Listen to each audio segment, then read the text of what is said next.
الحمد لله نحمده ونصلي ونسلم على رسوله الكريم. اللهم رب اشرح لي صدري ويسر لي امري واحلل عقدة من لساني يفقهوا قولي.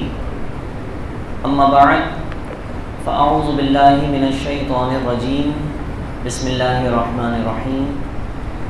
فاسألوا اهل الذکر ان کنتم لا تعلمون. صدق اللہ مولانا العظیم وصدق رسولہ النبی الکریم الامین ونحن علی ذلک لمن الشاہدین والشاکرین والحمد للہ رب العالمین. تمام احباب بآواز بلند درود پاک کا نذرانہ پیش کیجیے. اللہم صلی علی سیدنا و مولانا محمد معدن الجود والکرم وعلی آلہ واصحابہ وبارک وسلم. صلاۃ و سلام علیکہ یا سیدی یا رسول اللہ صلی اللہ علیہ وسلم. میں نے آپ احباب کی خدمت میں ذکر کیا تھا کہ انشاءاللہ آج سے ہم کچھ طلاق کے حوالے سے مسائل سماعت کریں گے، پڑھیں گے، سیکھیں گے اس کے بارے میں. تو یہ ایک ایسا عنوان ہے کہ اس کو بھی ہر شخص کو سیکھنا جاننا ضروری ہے.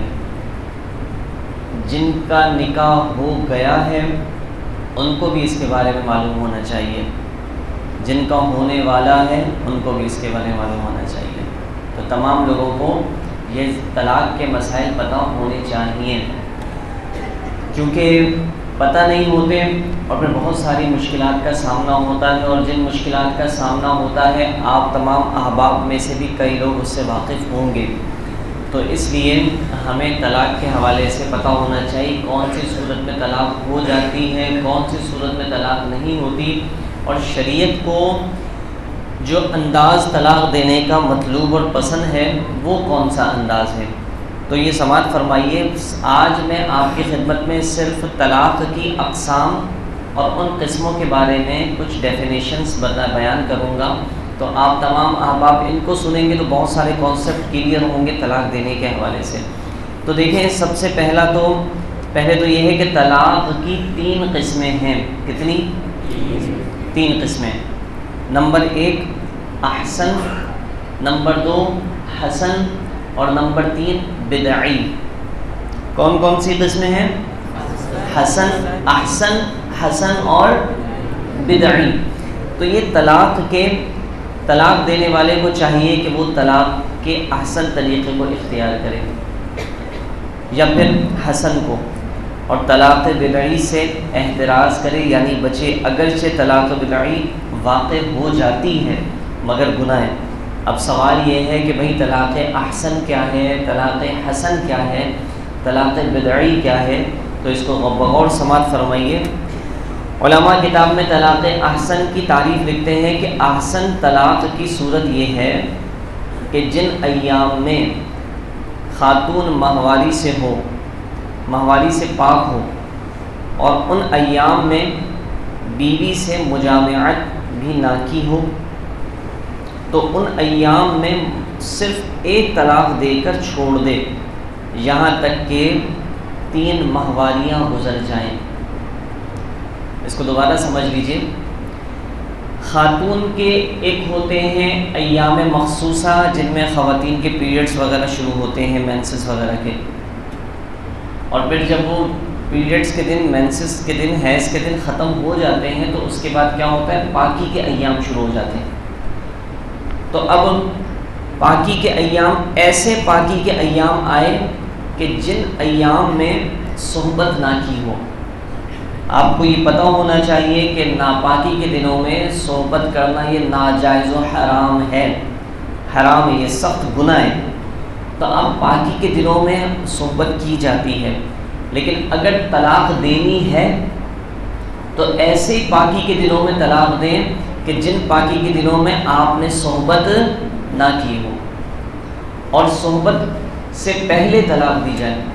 طلاق دینے کے بعد اب خاتون کو 3 حیض تک، پہلے ایام مقصود پاکی میں طلاق دی آپ نے، صحبت نہیں کی، صحبت سے پہلے ہی طلاق دے دی.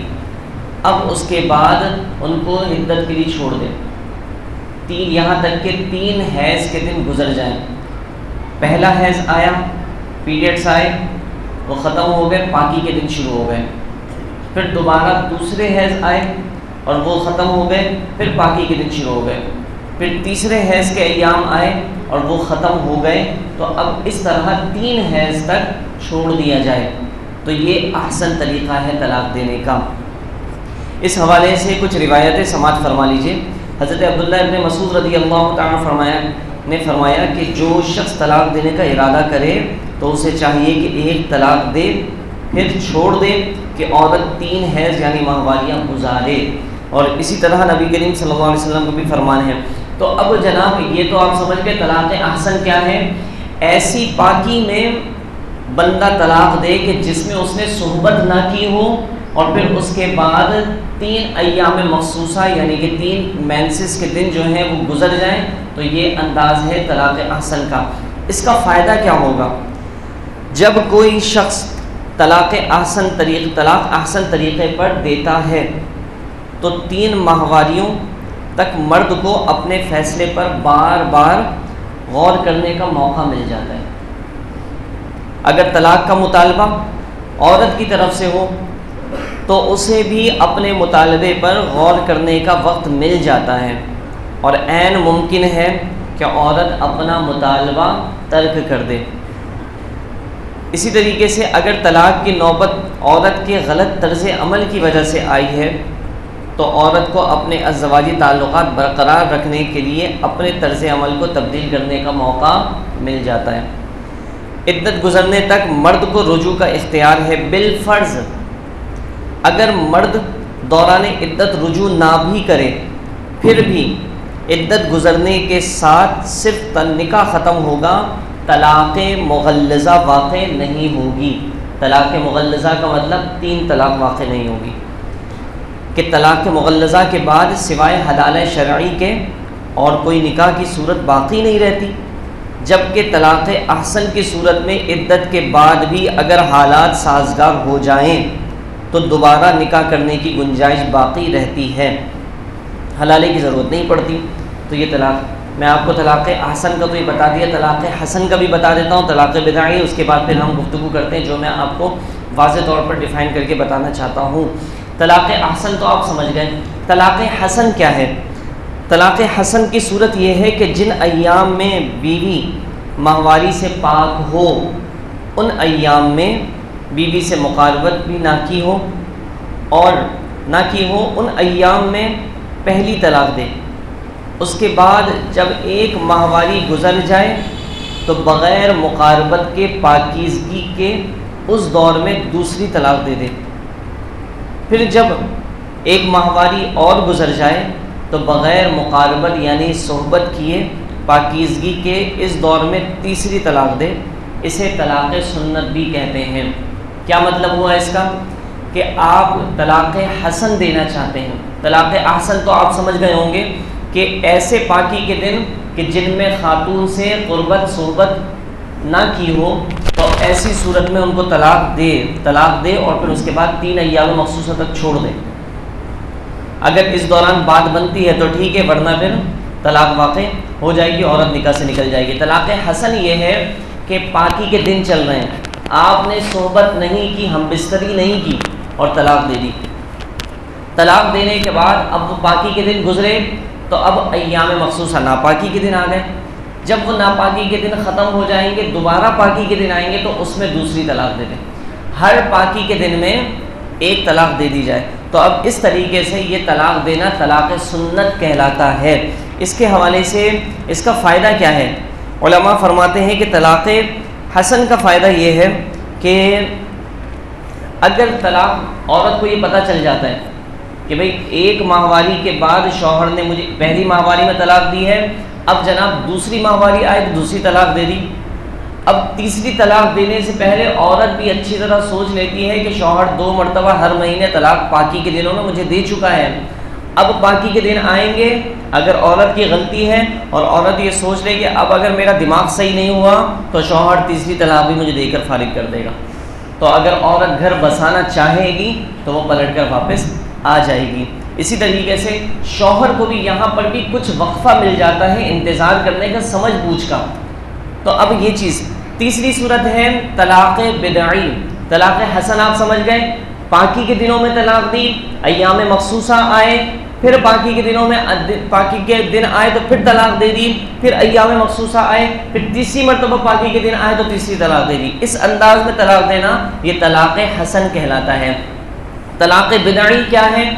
طلاق بدعی گناہ ہے، یعنی کہ نبی کریم صلی اللہ علیہ وسلم نے طلاق بدعی دینے پر سخت ناراضگی کا اظہار فرمایا ہے۔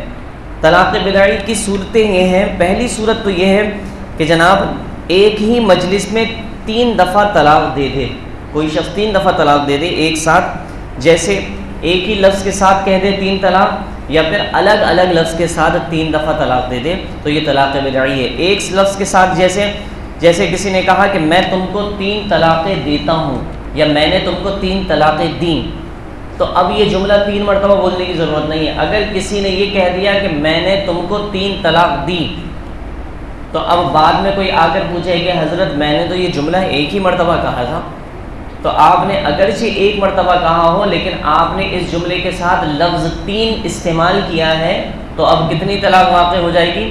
3۔ یا پھر کسی نے الگ الگ صورت میں کہا کہ میں تمہیں طلاق دیتا ہوں، میں تمہیں طلاق دیتا ہوں، میں تمہیں طلاق دیتا ہوں، 3 مرتبہ یہ کہا، تو اب ایسی صورت میں یا جملہ یہ کہا کہ میں نے تمہیں طلاق دی، میں نے تمہیں طلاق دی، میں نے تمہیں طلاق دی۔ بعض لوگ تو طلاق دینے میں گریز ہی نہیں کرتے، اور بعض لوگ طلاق کے لفظ سے اتنا ڈرتے ہیں کہ جناب ان کے سامنے کوئی بات بھی کہو نا تو پھر وہ پریشان ہوتے ہیں۔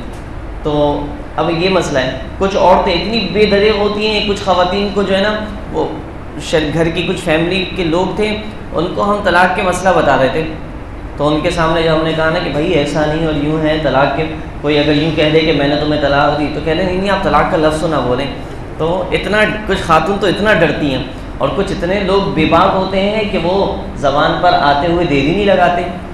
تو طلاق بدعی ہے۔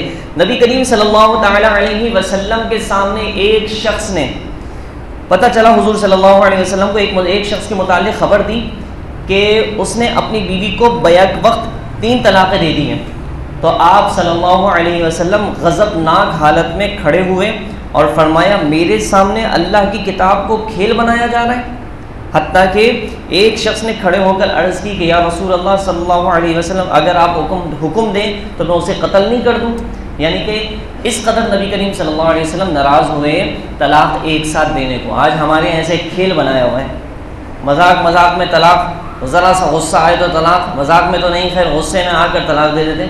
چھوٹی چھوٹی باتوں پہ غصہ، ہمارے کچھ شوہر ایسے جلالی ہوتے ہیں نا کہ جناب ان کو پتہ نہیں کیا ہو جاتا ہے، بیوی پر غصہ آئے سارے محلے والے پر بڑے اچھے طریقے، برابر کی انٹیوں کے ساتھ وہ بڑے اچھے طریقے سے ملیں گے، بیوی جو ہے نا وہی سارا غصہ انہیں پر ہی اتارنا ہے ان کو۔ تو یہ افسوس کی بات نہیں ہے، بیوی کے بیچاری وہ مجبور ہے، یا وہ تمہاری غلام تو نہیں ہے نا کہ تم بلا وجہ اس طرح کے معاملات کرو۔ اور بعض جگہ جو ہے نا خواتین بھی کم نہیں ہوتی، وہ بھی جناب وہ سمجھتی بس میرا شوہر ہے تو بس میں اپنے پلو سے باندھ کے ہی رکھوں اسے، اور کہیں جانا نہیں چاہیے۔ تو اب کہیں آگے پیچھے جائے، اماں کی خدمت زیادہ کر لے، بہن کی دیکھ بھال زیادہ کر لے، تو جناب وہ ایسی مرچیاں لگتی ہیں عورتوں کو، ایسا لگتا ہے پتہ نہیں کیا ہو گیا۔ بھائی جس طرح تمہارا شوہر ہے اس طرح وہ ان کا اپنی ماں کا بیٹا بھی تو ہے، جس طرح تمہارا شوہر ہے اس طرح اپنی بہن کا بھائی بھی تو ہے، اور شوہر تو تمہارا ابھی بنا ہے نا، بھائی تو بچپن سے ہی ہے، پیدائشی طور پر رشتہ قائم ہے اس کا، ماں تو پیدائشی طور پر اس کی ماں ہے۔ تو لہٰذا تم ابھی 4 دن ہوئے ہیں، تم چاہتی ہو بس سب سے پھل فروٹ لائے تو بس میرے لیے لائے، اور کیا کہتے ہیں فاسٹ فوڈ لائے تو بس میرے لیے لے کر آئے، اور جناب جو کچھ بھی کھانے پینے کا آئٹم ہو وہ سب میرے لیے ہی ہو، اماں کے لیے کچھ نہ لائے، بھائی کے لیے کچھ نہ لائے، بہن کے لیے کچھ نہ لائے، ابا کے لیے کچھ نہ لائے، اور اگر لائے تو پھر وہ گھر جا کر بیٹھ جائے تو کہتی ہے بس طلاق چاہیے مجھے۔ تو یہ کوئی بات ہے طلاق مانگنے کی؟ تو بہرحال تو اگر اور پھر شوہر نامدار جو ہوتے ہیں وہ بھی بڑے خوددار قسم کے ہوتے ہیں، وہ کہتے ہیں اچھا طلاق مانگتی، ٹھیک ہے میں نے تجھے طلاق دی جب، اور پھر بعد میں پھر دونوں میاں بھی رو رہے ہوتے ہیں، پھر وہ فتوے مانگ رہے ہوتے ہیں کہ وہ اس طرح ہوا اور ہم نے تو جو ہے نا وہ یاد نہیں ہے کتنی مرتبہ طلاق دی، اور وہ شوہر بہت زیادہ غصے میں تھے، تو یہ سارے ہیلے بہانے کر رہے ہوتے ہیں۔ تو تم شریعت کو مذاق نہیں بناؤ بھائی، تم کتنے ہیلے بہانے کرتے رہو، شریعت کا جو موقف ہے نا وہ اپنی جگہ اٹل ہے، کوئی اس کو تبدیل نہیں کر سکتا۔ تو طلاق بدعی یہ ہے کہ ایک ہی مجلس میں 3 طلاق دے دی جائے، یا عورت کو ایام مخصوصہ میں پیریڈز کے دن چل رہے تھے ان میں آپ نے طلاق دے دی، چاہے ایک ہی طلاق کیوں نہ دی ہو، پیریڈز کے دن میں طلاق دینا گناہ ہے، ناجائز و حرام ہے. ایک ہی ساتھ 3 طلاقیں دینا ناجائز و حرام ہے، گناہ ہے. اگرچہ طلاق واقع ہو جاتی ہے، ہو سکتا ہے کوئی سنے کہ کہے کہ وہ حضرت امام صاحب نے کہا تھا کہ گناہ ہے 3 دفعہ طلاق دینا ایک ساتھ، تو لہٰذا نہیں ہوتی. تو ایسا نہیں ہے کہ نہیں ہوتی، ہو جاتی ہے. شراب پینا گناہ ہے تو کیا نا آپ شراب پئیں گے تو کیا آپ کے پیٹ میں نہیں جائے گی؟ نشہ نہیں چڑھے گا؟ اس کا چڑھ جائے گا. گناہ تو ہے لیکن وہ ہو تو جائے گا نا وہ عمل، تو منع فرمایا ہے، تو لہٰذا اس سے بچیں. اب آئیے میں آپ کے سامنے اس حوالے سے بات کرنا چاہتا ہوں کہ طلاق کے یہ جو 3 طلاقیں دی جاتی ہیں، طلاق احسن کے طریقے پر اگر دی گئی تو اس سے کیا ہوگا؟ آپ نے طلاق احسن دوبارہ سماعت فرمائیے کہ پاکی کے دنوں میں قربت کرنے سے پہلے طلاق دی. اچھا، یہاں پر شریعت کا حکم یہ ہے کہ عورت سے قربت کرنے سے پہلے طلاق دی جائے. یہ یاد رکھیے، بیوی جو ہے نا قربت کرنے کے بعد پھر طلاق دیں گے تو اس کی حکمت کیا ہے؟ تو یہاں کئی لوگ شادی شدہ ہوں گے، اس بات کو اچھی طرح سمجھتے ہوں گے.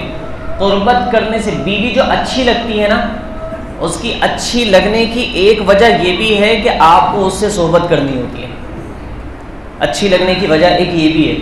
اور جب صحبت ہو جاتی ہے، ساری خواہشات اور ساری جو ہے نا شہوت ختم ہو جاتی ہے، تو پھر بیوی پر غصہ آنے لگتا ہے. تو اب جناب ایک وجہ اس لیے کہا کہ اگر تمہیں طلاق دینی ہی ہے نا تو صحبت کرنے سے پہلے دو. پہلے طلاق دو گے تو تمہیں بیوی پھر طلاق دینے کے بعد اچھی لگے گی. کیوں؟ کیونکہ تمہارا دل چاہے گا صحبت کرنے کا، قربت کرنے کا. تو جب قربت کرنے کا، صحبت کرنے کا دل چاہے گا تو یہ بھی ایک وجہ ہو سکتی ہے واپس بیوی کو اپنے گھر بلانے کی. تو لہٰذا اس طریقے سے تمہارا گھر بس جائے گا.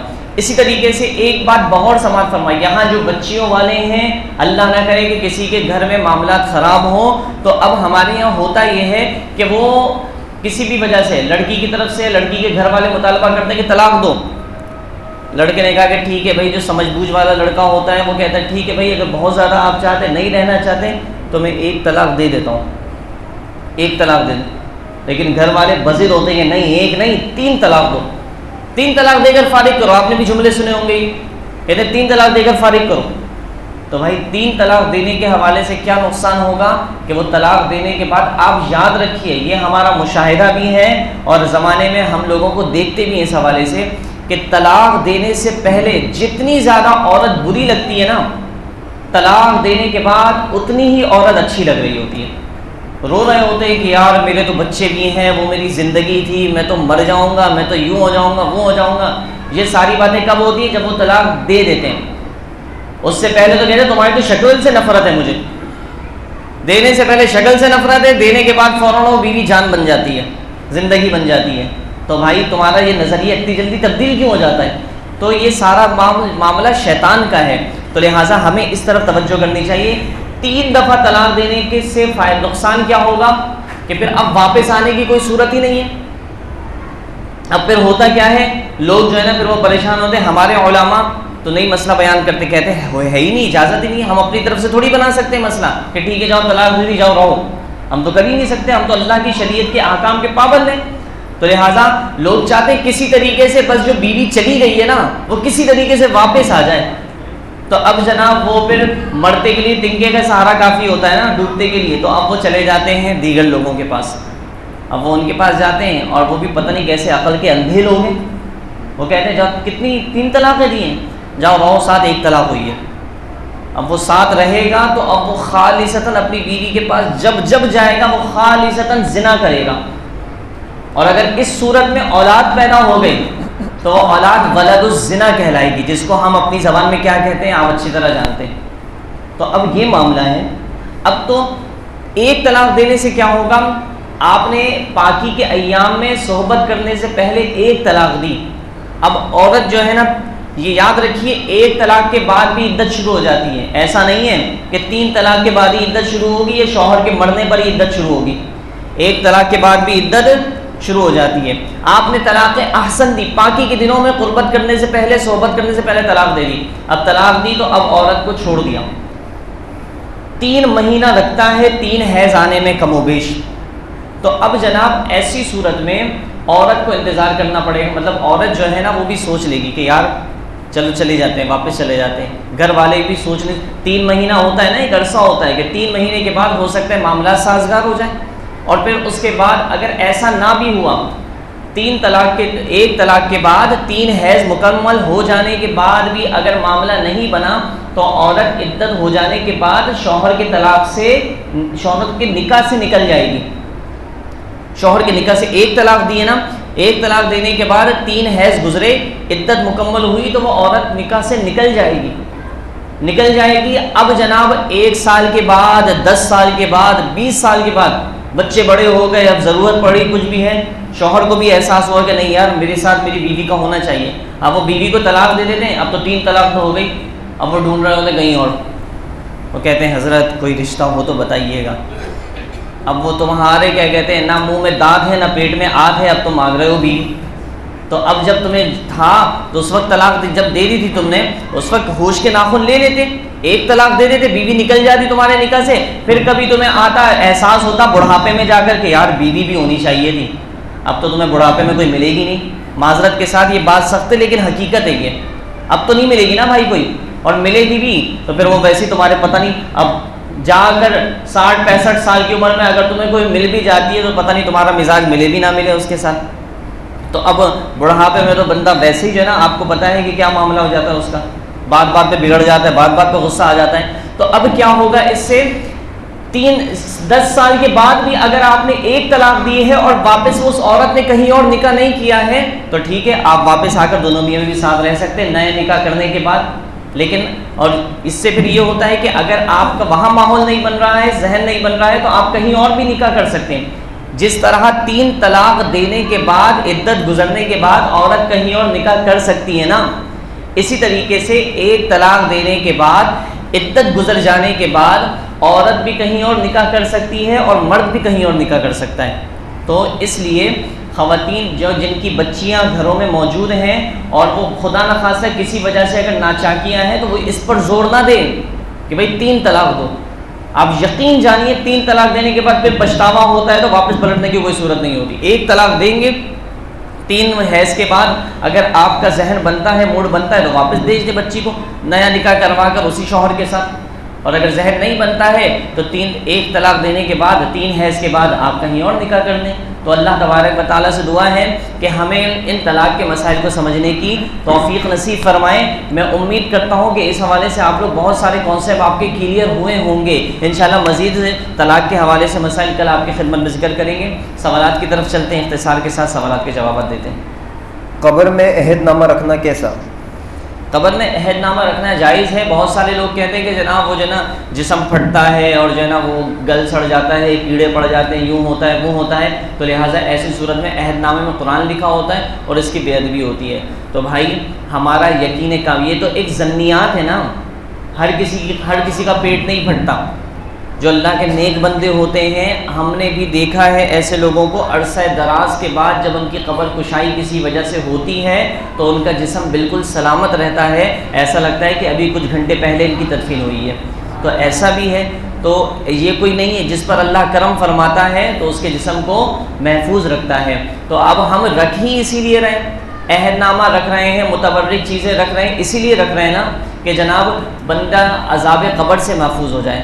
اور اس کا پھر اگر زیادہ ہی آپ محتاط انداز استعمال کرنا چاہتے ہیں، ناجائز و حرام تو بہرحال نہیں ہے، لیکن آپ محتاط انداز اختیار کرنا چاہتے ہیں اور رکھنا ہی چاہتے ہیں، تو پھر آپ قبر میں کوئی سوراخ کر کے اور وہ اس کو گول پتی بنا کر اور اس کو اس سوراخ میں رکھ دیں حصول برکت کے لیے، تو اس طرح رکھ سکتے ہیں، کوئی حرج نہیں ہے۔ روزے کی حالت میں سر میں تیل لگا سکتے ہیں؟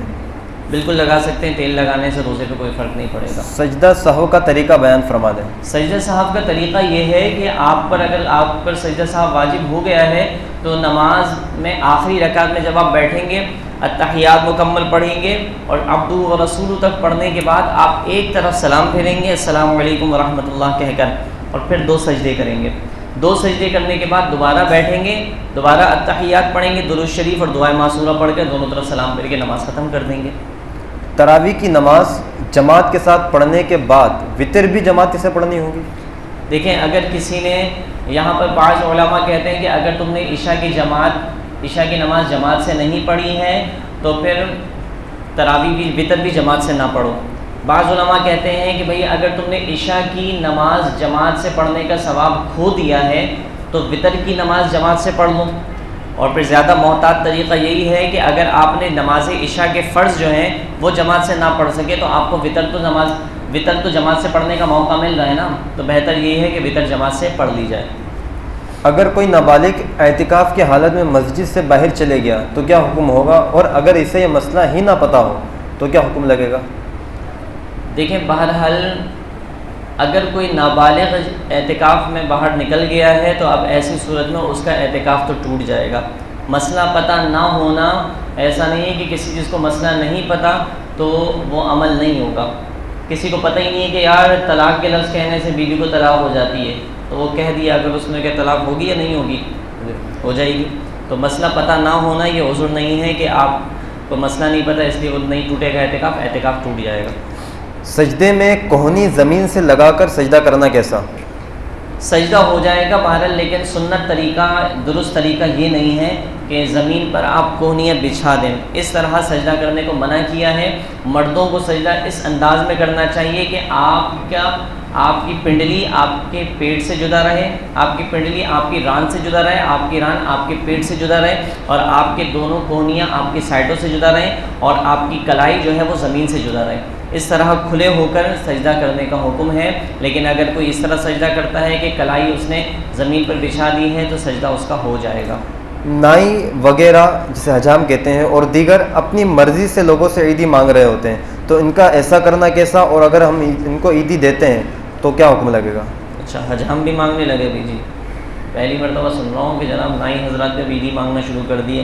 دوسرے لوگ تو ہم نے سنا ہے کہ جناب وہ مانگ رہے ہوتے ہیں, لیکن ان کا نہیں سنا تھا. تو بہرحال اس طرح عیدی تو کسی کو مانگنا درست نہیں ہے, سوال کرنا ہے نا. یہ تو شرعی طور پر سوال کرنا, وہ ہمارے یہاں بچے ہیں, خاندان کا معاملہ ہوتا ہے, وہ خاندان والے لوگ کہتے ہیں بھئی عیدی لاؤ ہماری, تو وہ ایک الگ انداز ہے. لیکن شرعی طور پر اگر پوچھا جائے نا تو اس انداز کو شریعت نے پسند نہیں کیا ہے, اور یہ منع ہے کسی سے بلا ضرورت سوال کرنا. تو اگر کوئی خود اپنی خوشی سے دے رہا ہے, عیدی کا مطلب ہے اپنی خوشی سے دے دی جائے. عیدی مانگی نہیں جاتی بلکہ عیدی اپنی خوشی سے دی جاتی ہے. آج تو جناب خوشی سے کوئی دیتا نہیں ہے لیکن سارے مانگ رہے ہوتے ہیں. تو بہرحال تو یہ صورت ہے, مانگنے کی اجازت نہیں ہے. صلاۃ التسبیح کی جماعت کیوں ہوتی ہے, حالانکہ یہ تو نفل ہے؟ صلاۃ التسبیح کی جماعت کیوں ہوتی ہے؟ حالانکہ یہ نفل نماز ہے. نفل نماز دیکھیں اس میں صورت یہ ہے, بعض لوگ یہ پوچھتے ہیں کہ صلاۃ التسبیح کی جماعت کا اعلان کیوں ہوتا ہے. انہوں نے سوال سے کہ کیوں ہوتی ہے صلاۃ التسبیح کی جماعت, تو میں اس میں ایڈ کر کے اس کو یوں کر لیتا ہوں کہ صلاۃ التسبیح کی جماعت کا اعلان کیوں ہوتا ہے جبکہ یہ نفل نماز ہے. نفل نماز کا اعلان تو منع ہے شریعت اسلام میں. دیکھیں جو یہ سوال کرتا ہے اس کا کہنا بالکل درست ہے, لیکن زمانے کے تبدیل ہونے سے کچھ شریعت کے احکام ایسے ہیں جو تبدیل ہو جاتے ہیں, یہ بھی شریعت کا اصول ہے. تو اب پہلے یہ ہوتا تھا کہ لوگ جماعت سے نماز پڑھنے کے لیے پابندی سے مسجد تشریف لے کر آتے تھے.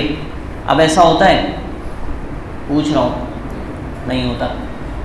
تو اب ہوتا یہ ہے کہ جماعت سے لوگ نماز پڑھنے نہیں آ رہے ہیں, تو اب صلاۃ التسبیح کسی بھی نفل کی جماعت کا اعلان کیا جاتا ہے کہ چلو بھائی تم فرض پڑھنے نہیں آ رہے نا, تو نفل پڑھنے ہی آ جاؤ, نفل پڑھنے آ جاؤ. جیسے آپ دیکھیں نا شب برأت میں لوگ مغرب پڑھنے آتے ہیں یا 6 رکعت نوافل پڑھنے آتے ہیں؟ بولیے. 6 رکعت نوافل, مغرب پڑھنے تھوڑی آتے ہیں سب. مغرب تو ضمناً پڑھتے ہیں, ورنہ اگر مغرب پڑھنے آتے تو مغرب کیا اسی دن فرض تھی, روزانہ فرض تھی. تو لوگ نوافل پڑھنے آ رہے ہوتے ہیں, تو ہم کہتے ہیں کہ چلو بھائی تم نوافل پڑھنے آ جاؤ. اس کا اعلان کر دیا, صلاۃ التسبیح کا اعلان کر دیا کہ چلو مسجد تو آ رہے ہیں نا اس بہانے. جب مسجد آئیں گے تو اب ایسی صورت میں پھر وہ فرض کے بھی پابند ہو جائیں گے. پہلے یہ تھا کہ باجماعت لوگ 5 وقت مسجد آتے تھے. اب جب 5 وقت آ رہے ہیں تو چھٹے یا ساتویں وقت بھی ان کو بلانا, تو اس سے ہو سکتا تھا کہ وہ متنفر ہوں اور نماز سے چلے جائیں. تو اس لیے پہلے منع تھا, اب اس کی اجازت ہے. اسی لیے ہم صلاۃ التسبیح کا بھی اہتمام کرتے ہیں. ایک مرد کی سرپرستی میں 50 عورتیں ہوں گی, اس سے کیا مراد ہے, اور یہ قیامت کی نشانیوں میں سے ایک ہے, کیا یہ درست ہے؟ واللہ عالم, دیکھنا پڑے گا اس کے بارے میں. طلاق عورت کو کن حالتوں میں نہیں دے سکتے؟ ابھی ذکر کر دیا ہے میں نے کہ عورت جب ایام مخصوصہ میں ہو تو اس وقت ان کو طلاق نہ دی جائے. جب پیریڈز کے دن ہو. اسی طرح وہ دن ناپاکی کے جب بچے کی ولادت ہوتی ہے تو اس وقت خاتون کی بلیڈنگ کے دن ہوتے ہیں جس سے نفاس کے دن کہتے ہیں, تو اس دن بھی طلاق دینا عورتوں کو منع ہوتا ہے. جی, اگر کسی نے اپنی زوجہ سے بیشتر بار یہ کہا کہ اپنا سامان اٹھا اور نکل جا تو طلاق ہو جائے گی؟ اس کے بارے میں کچھ حکم ہیں انشاءاللہ, وہ بھی میں ذکر کروں گا طلاق کے مسائل کے حوالے سے. آگے چلیں. سترے کا سائز کتنا ہونا ضروری ہے؟ سترہ جو ہے اس کی لمبائی وہ تقریباً 1 ہاتھ یہاں سے لے کر یہ انگلیوں کے کنارے سے لے کر یہ اتنا, یہ 1 ہاتھ اس کی اونچائی یا لمبائی ہونی چاہیے, اور اس کی چوڑائی جو ہے وہ 1 انگل کے برابر ہونی چاہیے. 1 انگلی کی جو موٹائی ہوتی ہے اتنی موٹائی ہونی چاہیے. زمین پر پڑی چیزوں کے اٹھانے کا شرعی حکم بیان فرما دیں. اگر پہلی بات تو یہ ہے کہ کوئی بھی قیمتی شے ہے اس کو زمین سے نہیں اٹھانا چاہیے. اگر اٹھا لیا ہے تو پھر مالک تک پہنچانا ضروری ہے, اور اگر مالک نہیں مل رہا تو پھر اس کا اعلان کرنا ضروری. کسی بھی طور پر آپ اس چیز کا اعلان کریں, اعلان کرنے کے بعد 3 دن تک اگر وہ نہ آئے تو وہ چیز اس کی طرف سے صدقہ کر دیں, اس کی طرف سے صدقہ کر دیں. اگر بالفرض صدقہ کرنے کے بعد وہ پلٹ کر آ گیا کہ لاؤ بھائی میری چیز مجھے دو, تو آپ نے اس کو بتایا کہ میں نے تو صدقہ کر دیا ہے. اس پر اگر وہ راضی ہو جاتا ہے تو ٹھیک, ورنہ آپ کو اپنے جیب سے جتنے کی وہ رقم تھی, جتنے کی وہ چیز تھی, اتنی رقم آپ کو اس کو اپنے جیب سے دینی پڑے گی. جو صدقہ کیا ہے اس کا ثواب آپ کی طرف منتقل ہو جائے گا. آپ نے مسجد میں اسپیکر ایکو ساؤنڈ لگایا ہوا ہے, تو یہ تو پہلے شادی بیاہ میں لگایا جاتا تھا, اب یہ مسجد میں آ گئے, تھوڑا یہ سمجھ سے باہر ہے. شادی بیاہ میں بھی ساؤنڈ سسٹم لگتا ہے, مسجد میں بھی لگ جاتا ہے. تو بھائی چھری بھی تو ہے نا, آپ کہیں جناب آپ نے چھری لی ہوئی ہے, آپ کے گھر میں بھی چھری ہے, اور جو ہے نا یہ چور ڈاکو جو ہوتے ہیں ان کے پاس بھی چھری ہوتی ہے. تو پہلے تو چور ڈاکوؤں کے پاس ہوتی تھی, اب آپ گھر میں بھی رکھنا شروع کر دیا آپ نے, تو پھر اس کا جواب کیا ہوگا؟ ہم کہیں گے بھائی چور ڈاکو جو ہے نا وہ گلا کاٹنے کے لیے چھری رکھتے ہیں, اور ہم نے جو رکھی ہے وہ کس لیے رکھی ہے؟ سبزی کاٹنے کے لیے, پھل کاٹنے کے لیے, آلو پیاز کاٹنے کے لیے. ٹھیک ہے, تو استعمال پر اثر ہوتا ہے نا, آپ کا جیسا استعمال ہوگا ویسے ہی حکم لگے گا. جہاں ساؤنڈ سسٹم لگتا ہے, گانے باجے ہوتے ہیں, تو یقیناً ساؤنڈ سسٹم پر گانے چلائے جائیں گے تو گناہ ہوگا, لیکن اسی ساؤنڈ سسٹم پر اللہ رسول کا ذکر کیا جائے گا تو کیا ملے گا؟ ثواب ملے گا. تو یہ صورت ہے. اور پھر کچھ چیزیں ایسی ہوتی ہیں, دیکھیں جتنا اچھا ساؤنڈ ہوتا ہے, جب آپ کی پریزنٹیشن اچھی ہوتی ہے تو سامنے والے میں اٹریکشن بھی پیدا ہوتی ہے, وہ آتا ہے کھنچ کر. جب آپ مثال کے طور پر مسجد کا ساؤنڈ اس طرح ہو کہ جس میں آواز ہی صحیح سمجھ میں نہ آتی ہو, اور لیکن آپ چاہیں کہ نہیں یار اس سے اچھا ہو تاکہ پبلک سنے, نماز کی طرف, عبادت کی طرف, نعت خوانی کی طرف, ذکر اذکار کی طرف آئے, تو پھر ہمیں چاہیے کہ ہم اس کام پر توجہ دیں جس سے لوگ مسجد کی طرف زیادہ سے زیادہ آئیں. تو یہ نیت ہے اچھے ساؤنڈ لگانے کی. کچھ لوگ محفل نعت باہر رکھتے ہیں اور ایکو اتنا زور سے چلتا ہے اور سڑکیں بلاک کر دیتے ہیں کہ بیمار وغیرہ بڑی تکلیف سے دوچار ہو جاتے ہیں, ایسا کرنا کیسا؟ دیکھیں اس پہ تو شرعی طور پر اجازت نہیں ہے, اور یہ میں ایکسیپٹ کرتا ہوں اس بارے میں کہ کہیں نہ کہیں ہم بھی ایسی محفلوں کا حصہ بن جاتے ہیں نہ چاہتے ہوئے. لیکن یہ بالکل بھی جائز نہیں ہے کہ آپ سڑکیں بالکل بلاک کر دیں اور جناب آنے جانے والوں کو پابند کر دیں, وہ راستہ منتقل کریں, دوسری جگہ جائیں. اور اسی طرح رات بھر یا 2-2:30 بجے تک جو ہے نا گلی کے گھر والے کے دروازے پر بالکل اسپیکر رکھ دیا جاتا ہے, اور اس بیچارے کو اگر فجر کے لیے سونا ہو تو وہ نہیں سو پاتا, فجر کے لیے اٹھنا ہو تو وہ سو ہی نہیں پائے گا. تو اب یہ ساری چیزیں بالکل پریشانی ہے, مسلمانوں کی سخت قسم کی حق تلفی ہے. تو آپ اس طرح کی محفل کرنے سے بچنے چاہیے. یہاں جتنے لوگ بھی سن رہے ہیں, کبھی ایسا موقع ہو تو آپ ضروری تھوڑی ہے کہ جناب اپنی گلی میں ہی محفل کریں. وہ کہتے ہیں وہ عورتوں کو بھی دیکھنا ہوتا ہے بھائی, تو عورتوں کو دکھانا کوئی ضروری تھوڑی ہے. آپ عورتوں کو دکھانے کے چکر میں وہ جو اتنے لوگ ہیں ان کا دماغ خراب کر رہے ہیں آپ, تو اس کا گناہ گار کون ہوگا؟ تو ایسے ہی کوشش کرنی چاہیے کسی میدان میں, کسی بڑی جگہ میں محفل میلاد کریں. کوئی اگر یہ کہے کہ حضرت آپ بھی تو بیٹھے ہوتے ہیں اس میں, تو ہم کہتے ہیں میں مانتا ہوں اس کو کہ ہم جا کر بیٹھیں گے تو ہم کچھ کوشش تو کریں نا بھائی اس کو ختم کرنے کی. جب تک بندہ یہ خدا نہ خواستہ اس کو مثال کو کوئی غلط نہ سمجھے, بھائی ایک برائی میں اترے گا کوئی تبھی تو اس برائی کو ختم کرے گا نا. اب کوئی جائے نہیں. میری کوشش, میں تحدیث نعمت کے لیے آپ کو یہ بات بتا رہا ہوں, ہماری کوشش ہوتی یا تو آپ اگر گلی میں لگا بھی رہے نا تو جلد سے جلد محفل ختم کریں. تو ہماری کوشش ہوتی کہ جلدی ختم کی جائے, 12 بجے ختم کر دی جائے. آج کل کراچی کے لوگ 12 بجے جاگنا تو عام ہے, لیکن اس کے بعد آپ 2-2:30 بجے تک چلاتے رہیں گے, گھر میں کوئی بزرگ ہے, کوئی بچہ ہے, وہ اتنی تیز آواز میں کہ اس سے پریشانی ہو, تو اس کی اجازت ہرگز نہیں ہے. ہم اگر اس میں شریک ہوتے بھی ہیں تو اصلاح کرنے کی نیت سے, اور ہم اس کو پسند ہرگز نہیں کرتے.